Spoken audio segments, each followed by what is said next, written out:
I'm looking at the Leafs right now. And obviously there's the reports out there that Tavares and the Leafs aren't close, whatever. Yeah. It's a negotiation. I'm sure they'll figure it out. There's the rumors out there that Nyes and the Leafs aren't coach, whatever. Again, deadline's clear the mind. Second round pick, Matthew Nyes. You're absolutely right. Where I get concerned is I'm looking at the free agent market, and I'm not seeing a whole lot that makes the Leafs better than last year. You're going to have to sign young. I'm looking at rolling into next year, and I think it's pretty obvious that the Leafs, on paper, how they play is different. On paper, will not have a more talented lineup than they did last year rolling into camp. I think that's a fair assessment. On D, it'll be better. 100%. Oh, if they keep Carlo. But yeah. And I'm not seeing a whole lot from which to trade from. You got Cowan, you got Danford, and you got very little else. You might have to trade off the D. So if you're trading, if you're Brad Treliving right now, where I think the Niemela conversation plays into this, and I totally get what you guys are saying, that's a long time ago, is that the lack of assets now is partially due to the decisions that were made 5 years ago. Well, and the Leafs agree. That's why they've gone out and they've signed all these college and major junior guys. Because they're hoping Cade Weber hits, or who was the other kid that they signed? Cade Weber, Blake Smith, Jimmy VC. Jimmy VC, who did not sign here. They signed a kid. They signed a kid like 3 months ago, didn't they? Yeah, and he did really well. I'll look. Yeah. My point is, right? That's where I'm trying to get with this. I can't blame Brad Treliving for the situation the previous people put him into. I don't either, but I'm concerned that there's very little from which to work from. Tell me how even trading off the roster and switching positions. Like, let's say you trade Luke Hames. Yeah, he looks really good. Yeah. Do you remember when they didn't get Jimmy VC? Yeah, I do. And then they got him. And then they got him. And they're like, sewered him. And then you're vanilla. And then he was really good elsewhere. And then MLSE's like, we can't show any of this documentary except for the Jimmy VC scene. Yeah, just Sheldon Keefe fucking up Jimmy VC's career. Meanwhile, we know behind the scenes that he was fucking up everybody else's too. And what I mean by that, he was calling one guy. Yeah, but you know what? Just the Jimmy one. He's not here anymore. If I was Jimmy VC, I would never forgive Shanahan for that. Because Shanahan approved all that shit. Didn't he score 2 goals in his first game against the Leafs? Yeah. My point is, I really, people are like, well, not a whole lot of options there on the free agent market for the Leafs. I'm seeing guys like Mangiapane, Riley Smith, Riley Smith, who put up career lows, who's 34. And he's supposed to get something like $4.5 million, which is roughly what you're hoping to pay Tavares. He's not getting paid that low. No, he's not. He's getting at least I think he's getting 6. But, you're looking at this and you're going, oh, well, Mangiapane, man, the guy had a renaissance year. He had 14 goals. Riley Smith was not good for Pittsburgh or Vegas. The Mangiapane is, listen, if he makes what he made last year, no, I don't want him. He's not gonna. Well, he was like a $6 million deal. It was close to 6. But he might be 4.5. Yeah, I don't know if I love 4.5, but I mean, it's free agency. You're going to overpay. Yeah, this is part of the problem. But this is my thing. Now we get into the world with the Leafs where you got not much to trade. And you got to sign a bunch of free agents who you're taking bets on and you're overpaying for because that's what free agents I think that's Adam, you have a common phrase of when these things come up and you're like, that's not my job. Yeah. I feel like we're asking Brad Treliving to get creative here. Come up with something. We can't see a lot of options here with this roster and moving off of it. That's for you to figure out. Yeah. Get creative, come up with solutions because you have to improve on this team. You have to try something in the offseason. You have a lot of holes to plug. Get creative with the roster. We've been seeing recently some different kinds of hockey moves and trades, and Brad Treliving needs to start getting into these things. This is where I request something. Okay? If we're going to get creative, and then Steve, I'm sorry to interrupt. No. You look at this roster and you go, why do we have to spend the cap this summer? Why can't we wait for things not to work? Because Freach and CJ have both said every team except for the Penguins is looking to get it better right now. If you can not spend your brains out and wait for a Pierre-Luc Dubois situation, a Jake Chychrun situation, not to pick on these Senators, a DeBrincat situation, although Detroit's not made the playoffs with him, he's still very good. You got to find guys on contracts that teams are like, this is a little high for me. And go and take advantage of that. Your Mason Marchment. Hey, we're in a cap crunch. We're going to give you Mason Marchment for a 3rd and a 4th. And the Leafs were in on that. They wanted him, but apparently taxes matter so much that his GM's like, I'm going to do right by you and send you to another no income. We did this for No, I know. My point is you can't. And I don't. Anybody that's looking at that Ryan Reeves contract, stop it. They're burying it, or somebody will pick him up. Like, just stop worrying about that. Stop worrying about what Bobby McMahon makes, or even what Scott Laughton made. You made the trade, you made your bed, whatever. Okay. Calle Jarnkrok isn't going to get you shit on the market, so you may as well just keep him at $2 million. I agree. David Kampf isn't. I think you have to move him. You have to move him. Max Domi, you might move. Mm-hmm. You can't move Nylander or Austin, and those are the only forwards under contract. Holmberg, I think you need to bring back. You think you bring him back? Yeah, it's an RFA. Yeah, you bring him back, but Steve, like, what role do you? If you have a team and Holmberg is on the top 12. This is what I'm talking about. I'll put him on the fourth. You got to remember, October isn't April. Yes. Right? So if we get to the deadline, the Leafs are in a playoff spot, who knows where, and we discover, okay, they need a forward. Mm-hmm. Those are always available. 100%. They're always available. They have a little bit of draft capital to work from. You can trade off your roster. You can blah, blah, blah, blah, blah. This is why, like, Jarnkrok in the playoffs. Well, here I got great news for you. October, November, December, January. There's no playoffs there. Mm-hmm.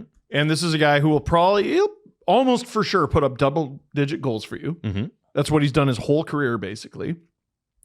He'll have a summer where he's not recovering from every injury. Mm-hmm. Okay, so you keep him. You're going to have to overpay for UFAs. Okay, great. Well, let me tell you about this thing called RFAs. And they usually don't get overpaid. And guess what? You got a bunch of them. There's Matthew Nyes. You're going to have to pay him a lot, but I got great news for you. He's really good. Yeah. And so that's a good problem to have. Yeah.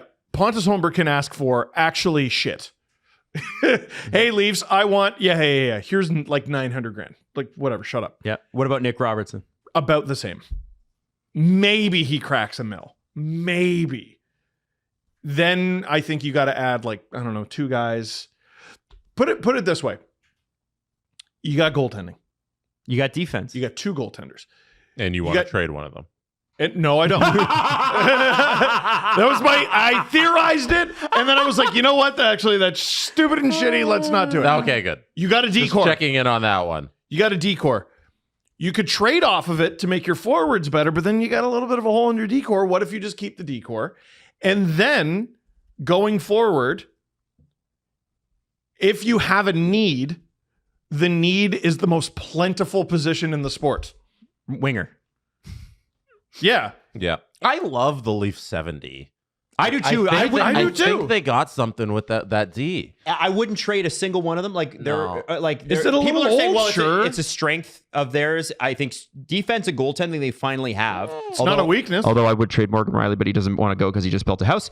The one thing I will say though, guys, is I think it's smarter for the Leafs to be patient.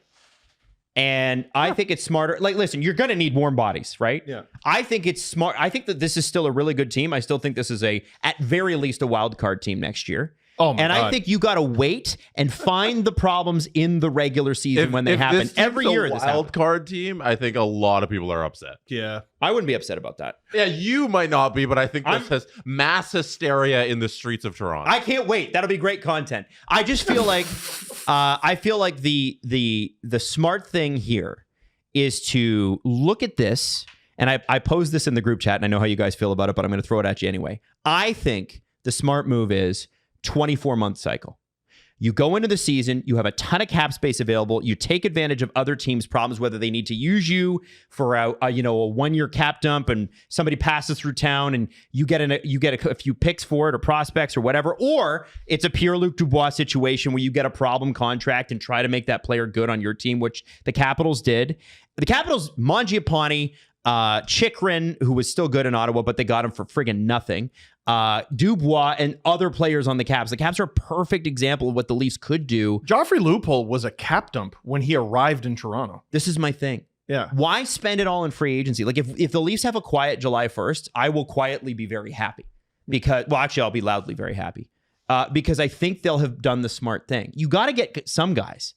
But I do think they need a third line center. They've needed one since Nazem Kadri was traded. Mm-hmm. But the point is, it's not out there. It's not available. Why spend on something that isn't a fit? Can I predict? Give it to me. They'll sign a couple depth D. And they'll be gigantic. They'll sign a third goalie. Matt Murray? They're going to get... Matt Murray. It honestly might be Matt Murray.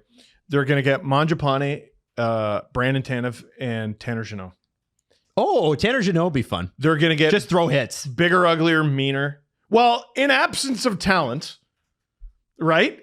If you're not going to be able to score 1 billion goals a night and your head coach is Craig Berube, you might as well beat the shit out of the other team. I think Toronto would like that very much. And I think they're going to try. Team with a little bit of attitude. They're going to be less talented and tougher. Toughness is cheaper than talent. Mm-hmm. And when they meet, they're double the price, right? But those unicorns are rarely available. And you have one, and you're going to re-sign them this offseason. Yes. So they're going to head into next season with I think, tremendously disappointing, unsatisfying team on paper. They're going to be fine and people will get used to it. And then trade deadline comes around and it's like, oh, okay, well, we can go out and acquire the players who are available every single year. Because and also we have $1 billion in cap space. That's the thing. I don't want them spending the cap. I really don't think it's out there. And I also think here's a question, gentlemen. This is my next question. If the team plays like that, they don't win as much, they don't score as much, but they got some attitude and some confidence. Does that not make them likable, which is something this team has lacked? Yeah, it makes them in better position to go deep in the playoffs. Like, I don't think just because they lose Mitch Marner that automatically they're going to be a worse team for the playoff stretch of things. Like, I think this easily could be an addition by subtraction year where they do get tougher and all of a sudden they're more primed for a deep playoff run. And the regular season might not look as pretty in terms of like the win total, but they could be better in the playoffs. I like that. I like that a lot. There's nothing wrong with that. I feel like losing in a satisfying way is an art, and the Leafs don't do that. Like, duh. Whenever they lose, like I'm talking regular season, I'm talking dog days in November. Yeah.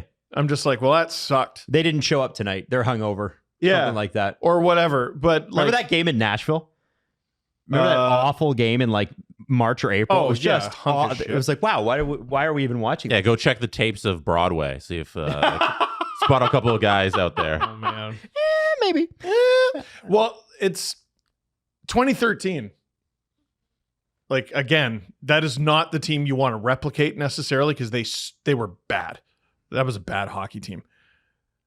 Man, people liked them though. People really liked them. They got saves. They had a few guys who were pew lasers with the goals. I love that Kadri-Lupul pairing on the third line. And they would just beat your ass. There was a game, I remember the Leafs were tuning up the Habs. And at the end of the game, for no good reason, Fraser McLaren and Colton Orr go out there and they're like, and we're going to beat you up.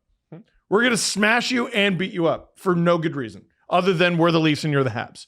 And we should. And our fans, I think, will enjoy it. I think they'll like it. It was great. Now, getting outshot 45-22 every night wasn't great. I don't think that's going to happen to Craig Berube hockey teams. So, I know we all want them to go out there and swing big. Let's get Ehlers and let's trade for Troy Terry, Brock Besser. And we're going to get Brock Besser Is too. everybody off of Brad Marchand coming to the Leafs? It's not happening. I mean, listen, I think the Panthers probably should keep him. I'm going to believe the drunk guys.